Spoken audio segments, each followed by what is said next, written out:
Hey everyone, Kelly here with Burlington Green.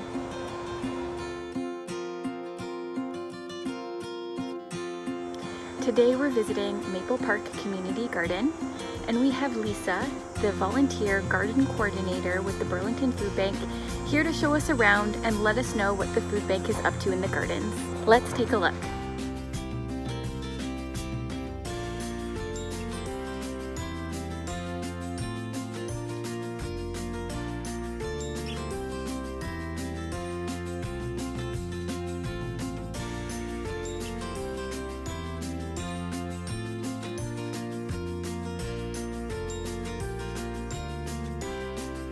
I'm Lisa, and I'm the volunteer garden coordinator for the Food Bank Food Gardens.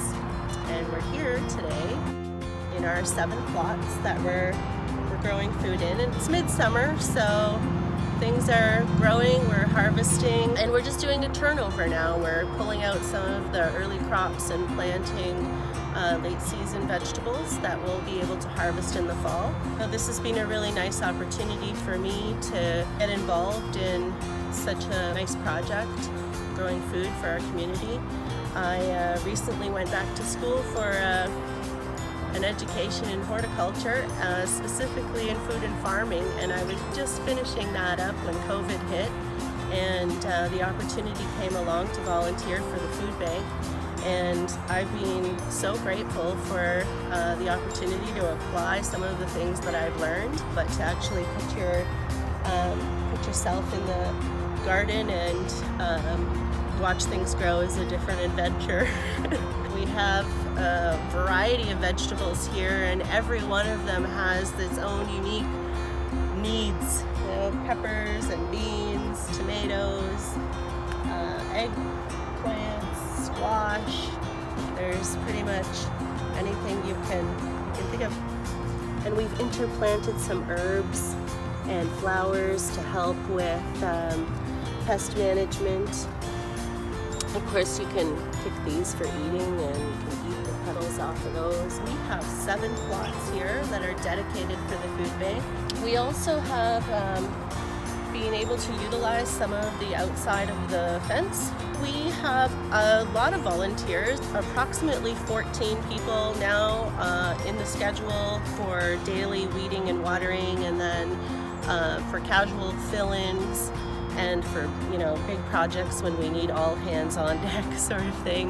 We do harvest here on Monday morning and Thursday morning, and we take the food directly to the food bank. And we've set up a bin here at the garden for any of the fellow gardeners who might want to donate some of their produce to the food bank. One of the things we're going to pack up today is these onions. With onions, if you want to cure them and store them, they need to dry out in the sun, which creates a hard covering on the onion, and the little neck will dry up, and then you can clip it off. So if you're growing onions to donate or for yourself, unless you're curing them, you can't store them. You have to just pick them and wash them off and use them right away, put them in your fridge.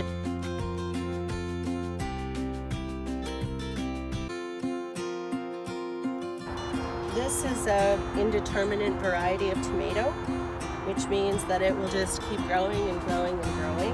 And my method here was to hard prune all of the unnecessary leaves and suckers from the base, and we're having, you know, quite a nice yield of tomatoes as we go up.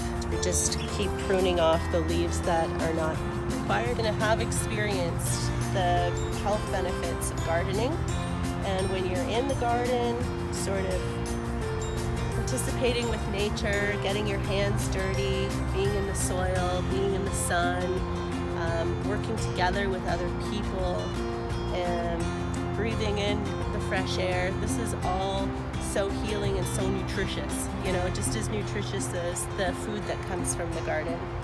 When working in like an environment like this, where we're growing food for people and have a group of volunteers that are, you know, genuinely care about the project, a lot of love goes into it, and so the food is even more nutritious because there's so much love in it.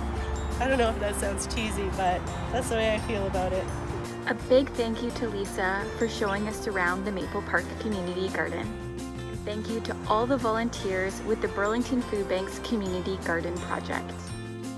If you want to learn more about Burlington Community Gardens and how you can get involved, I've included a helpful link to the City of Burlington website for you below. Stay tuned for more community garden tours coming soon. Thanks for tuning in. See you next time.